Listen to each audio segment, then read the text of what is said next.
په پاکستان کې په قانوني بڼه اوسېدونکي افغان کډوال یو مشر عبدالظاهر پښتون وایي په پاکستان کې ژوند کوونکي په لکونو افغان کډوال په یو نه یو بڼه اسلام آباد پایتخت ته تګ او راتګ کوي او هلته هم په سلګونو افغان کډوال چې قانوني اسناد هم لري پاتې کیږي. د پاکستان حکومت لخوا د روانې میاشتې د اخري پورې اسلام آباد څخه د وتلو کم امر افغان کډوال ته ورکړل شوی دی. د دغه څخه د کډوال ژوند نور هم تریخ سي او د چارواکو لخوا به بې ځایه تنګېدل شروع سي. کس چې خدای نخسته په دې کارو کې برخه اخلي یا برخه اخیستې ده هغه د هغه فردي جرم دی، مګر زموږ د افغان کډوالو د هغه سره هېڅ همدردي نشته. نو بیا هم ستاسې د رسنۍ په وړاندې باندې موږ د پاکستان د حکومت څخه دا هیله غوښتنه کوو چې موږ افغان کډوال خپل د کډوالۍ په چاپېریال کې ژوند کوو.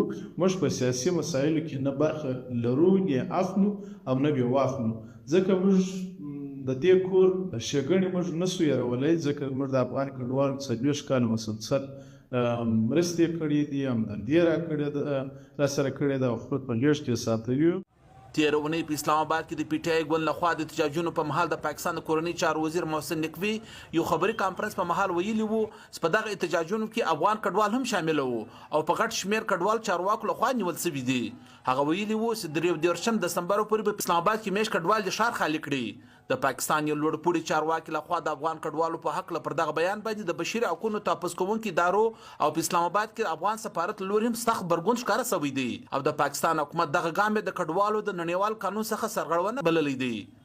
د ملګرو ملتونو د کډوالو نړیوال ادارې انحصار هم د پاکستان د کورنۍ چارو د وزیر د دې اعلان ته خپل خبرونکي ویلي دي چې په پاکستان کې ميشت افغان کډوالو اکثریت پاکستان قانون ته درناوی لرونکي خلک دي، خو په پاکستان کې خواره واره پراته افغان کډوال بیا وایي د پاکستان لخوا په اسلام آباد کې ميشت افغان کډوالو د اسلام آباد څخه د وتلو امر لاندې به چارواکي په نورو ښارونو کې استوګن کډوالو په ضد هم دغه رنګه ګام اخیستی سي چې د مخې څخه د مشکلاتو سره مخامخ کډوال به د نورو مشکلاتو سره مخامخ سي. موږ سیاست څه کومه سړی چې په سیاست پسې ګرځي هغه موږ د ښایست کوو چې ونیسي ګر سره عمر ابد یې جیل ته واچوي. موږ بیا جلا دغه یو موږ خپل په ګولۍ پسې اریانې موږ د سیاست څخه بیزار یو.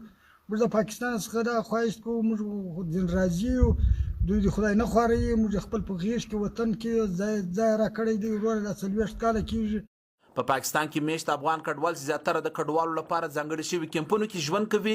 وایي چې دوی خپلې غریبۍ لپاره ښارونو ته تګ کوي چې د بچیانو لپاره نفقه برابر کړي. دوی اوس پاکستان یو خپل وطن ګڼي، نو بیا ولې د حکومت په ضد په کارونو کې لاسوهنه وکړي؟ موږ هر څوک چې دی زموږ ورور دی، موږ د حکومت سره هېڅ سیاست نه لرو، نه د حکومت سره موږ کم کار لرو. موږ خپل خلک یو، موږ خپل په کار باندې پوهېږو، موږ مهاجر خلک خپل کار کوو، موږ خپل مزدوري کوو، خپل بچیان نفقه برابروو. په پاکستان کې 2.4 میلیون افغان کډوال پاتې کیږي، په هغه کې شاوخوا 1.5 میلیون پروف ابرشتیشن پیوار کارډونه او شاوخوا 0.8 میلیون افغان کډوال ژړ کارډ افغان اساسې کارډونه لري. مخکې پاکستان په ناقانونه توګه پاتې کېدونکو د کډوالو د ایستلو کومه لړۍ روانه کړې ده. شاوخوا تر اوسه 8 لک افغان کډوال واپس افغانستان ته ستانه شوي دي.